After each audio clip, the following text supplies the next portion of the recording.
Ao Rei Eterno, o Deus único, imortal e invisível, sejam honra e glória para todos sempre. Amém.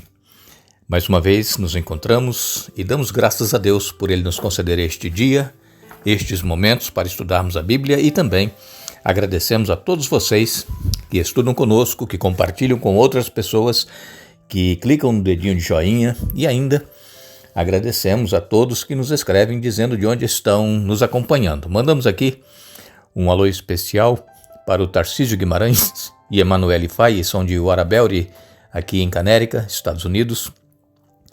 Fernando Muculucusso e Ana Cristina são de Lancaster, em Massachusetts. Luísa Manuel é da Namíbia. Marta Ferreira é de Portugal. Ana Cruz é de Assis, São Paulo. Marlene Selvaggio é de São Carlos, em São Paulo. E todos os demais que nos escrevem, nós agradecemos e mandaremos sempre um alô para vocês. Iremos orar. Eterno Deus e Pai que estás nos céus, nossa gratidão a Ti por este dia que estás nos concedendo, por estes momentos que vamos ter estudando a Bíblia, que o Teu Espírito Santo esteja presente na mente, no coração de cada um de nós, nos ajudando a entender a Tua palavra e aceitá-la, vivendo-a na prática em nossa vida. Abençoa todos os que estudam conosco e que têm suas lutas, seus problemas, dê vitórias a cada um conforme a Tua santa vontade. Todos os que nos escrevem pedindo orações, Tu sabes as necessidades, as lutas, os problemas que cada um enfrenta, que recebam de Ti as bênçãos, Pai, e que sejam agradecidos. Nós Te pedimos em nome de Jesus. Amém. Estamos essa semana falando a respeito dos eventos finais, os últimos acontecimentos antes da volta de Jesus. Falamos na semana passada que estamos num conflito iminente em que será imposta uma lei obrigando as pessoas a escolherem, a adorarem a Deus ou adorarem a besta e a sua imagem através do decreto que será imposto, obrigando as pessoas a adorarem a Deus no dia que não é bíblico. E mais uma vez nós queremos dizer a todos vocês que estamos aqui abertos, dispostos a responder às perguntas que serão feitas a respeito deste assunto. Sabemos que muitas pessoas sinceras acompanham os estudos e que ainda não se decidiram ao lado de toda a verdade da palavra de Deus. Então vocês podem nos escrever dizendo de onde vocês estão ouvindo e se querem alguma ajuda de orientação a respeito dos estudos, nós providenciaremos aí onde você mora, na cidade, e estará sendo então atendido por alguém que irá prestar os esclarecimentos que têm que ser feitos da palavra de Deus. Nós ontem falamos a respeito de a quem nós estamos adorando e isso é fundamental para nós. Às vezes, nós já aceitamos a verdade da palavra de Deus em nossa vida, já fazemos parte do remanescente, mas o nosso estilo de vida, às vezes, não condiz com aquilo que nós cremos. E nós precisamos ter cuidado, então, como é que nós nos vestimos, como é que nós nos portamos com as pessoas, como é que nós nos relacionamos e os lugares que nós frequentamos. Tudo isso é um estilo de vida que nós precisamos ver se nós estamos adorando a Deus, vivendo dessa forma, ou se nós estamos demonstrando que realmente nós ainda precisamos de uma conversão em nossa vida.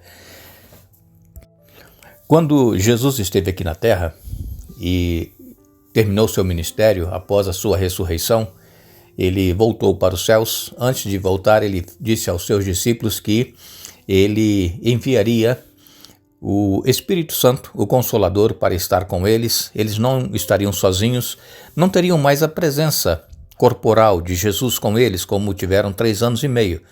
Mas o Espírito Santo estaria orientando, guiando, dirigindo todos aqueles que confiassem, aceitassem e crescem na mensagem e no sacrifício que Jesus fez quando esteve aqui na terra. Essa promessa, então, do Pentecostes, ela se cumpriu exatamente quando os 120 que estavam reunidos foram batizados com o Espírito Santo. E quando lemos na palavra de Deus, nós vemos aqui no livro do profeta Joel, no capítulo 2, Joel, capítulo 2, versos 21 a 24, diz assim: Não temas, ó terra, regozija-se e alegre-se, porque o Senhor fez grandes coisas. Não temais, animais do campo, porque os pastos do deserto reverdecerão, porque o arvoredo dará o seu fruto, a vide e a figueira darão a sua força. E vós, filhos de Sião, regozijai-vos e alegrai-vos no Senhor vosso Deus, porque ele vos dará ensinador de justiça, e fará descer a chuva, a temporã e a serôdia no primeiro mês. E as eiras se encherão de trigo, e os lagares transbordarão de mosto e de óleo. Essa era a promessa do Antigo Testamento, de que os filhos de Sião, os filhos de Deus, eles receberiam um ensinador de justiça. E foi exatamente o que aconteceu, como nós dissemos lá em Atos dos Apóstolos, no capítulo 2, nos versos de 1 a 4, diz aqui: E cumprindo-se o dia de Pentecostes, estavam todos reunidos no mesmo lugar. E de repente veio do céu um som, como de um vento veemente e impetuoso, e encheu toda a casa em que estavam assentados. E foram vistas por eles línguas repartidas como de fogo, as quais pousaram sobre cada um deles. E todos foram cheios do Espírito Santo e começaram a falar noutras línguas, conforme o Espírito Santo lhes concedia que falassem. Aqui então, cumprindo a promessa lá de Joel, capítulo 2, de que o Consolador de Justiça, o Ensinador de Justiça, seria enviado. E ainda em Atos 2, versos 41 a 47, diz assim: De sorte que foram batizados os que de bom grado receberam a sua palavra, e naquele dia agregaram-se quase 3.000 almas, e perseveravam na doutrina dos apóstolos, e na comunhão, e no partir do pão, e nas orações. E em toda a alma havia temor, e muitas maravilhas e sinais se faziam pelos apóstolos. E todos os que criam estavam juntos e tinham tudo em comum. E vendiam suas propriedades e fazendas, e repartiam com todos, segundo cada um havia de mister. E, perseverando unânimes todos os dias no templo e partindo pão em casa, comiam juntos com alegria e singeleza de coração, louvando a Deus e caindo na graça de todo o povo, e todos os dias acrescentava o Senhor à igreja aqueles que se haviam de salvar. Aqui então, cumprindo a promessa do Espírito Santo que seria enviado, essa é a chuva temporã, a primeira chuva. E essa primeira chuva, a chuva temporã, era para preparar a terra e fazer o plantio. E foi exatamente o que aconteceu. Quando Jesus voltou para os céus, 40 dias após ele ter voltado para os céus, após sua ressurreição, então, 10 dias depois que Jesus havia ido, quando se cumpriu Pentecostes, quer dizer, 50 dias, aí o Espírito Santo foi enviado como Jesus havia prometido. E todos foram cheios do Espírito Santo. E aqui então, em Atos 2, a partir do verso 41, nós vemos que eles tinham tudo em comum. E assim também, irmãos, vai ser agora, no fim dos tempos. A chuva serôdia, o Espírito Santo será derramado em grande profusão.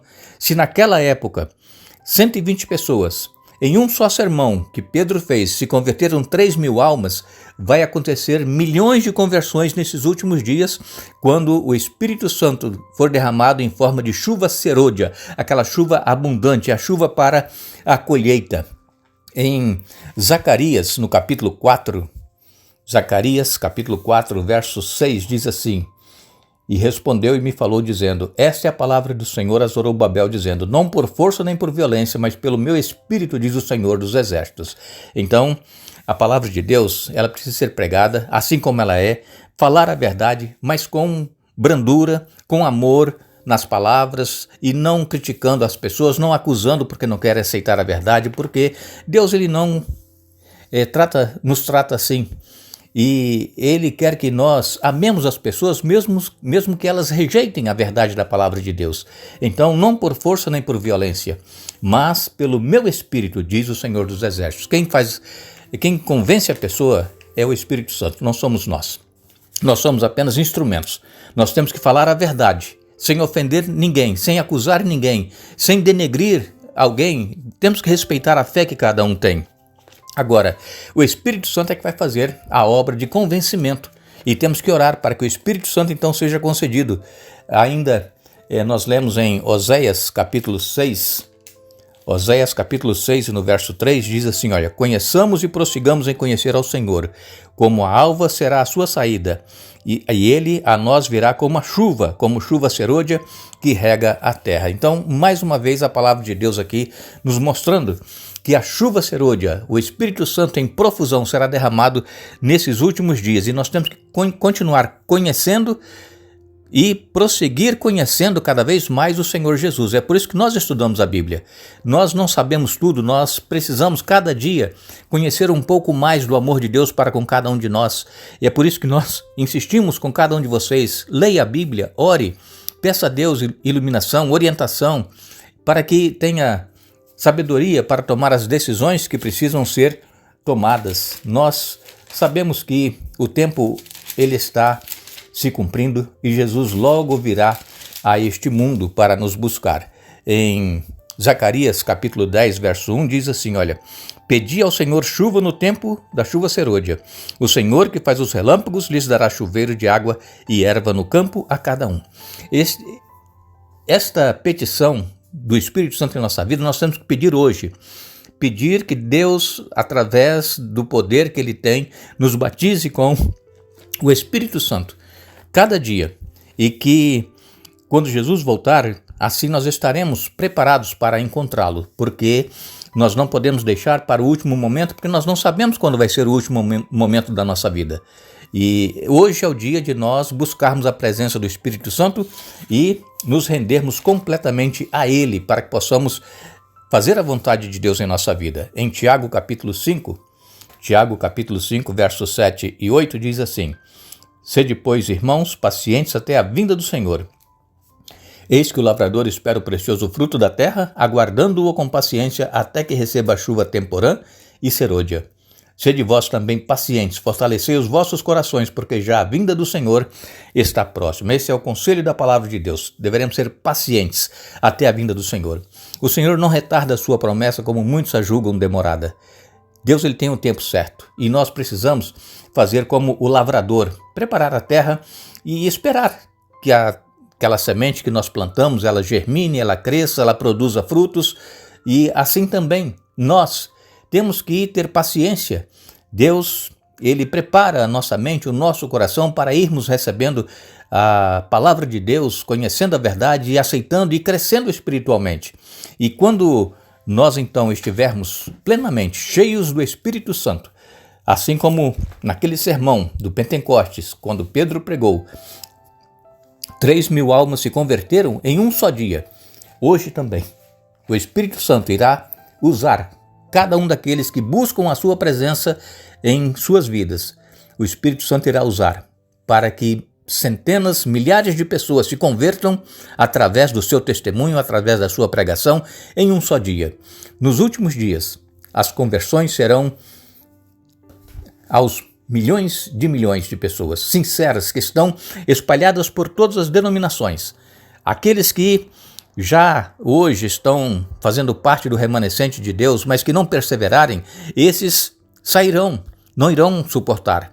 Mas aqueles sinceros que estão já pertencendo ao povo remanescente, aqueles que perseverarem e aqueles que estão em outras denominações e que são sinceros, o Espírito Santo também fará com que eles venham para se juntar ao povo remanescente, e juntos nós estaremos então recebendo o nosso Senhor Jesus voltando em glória e majestade. Que Deus nos abençoe, que Deus nos dê um bom dia.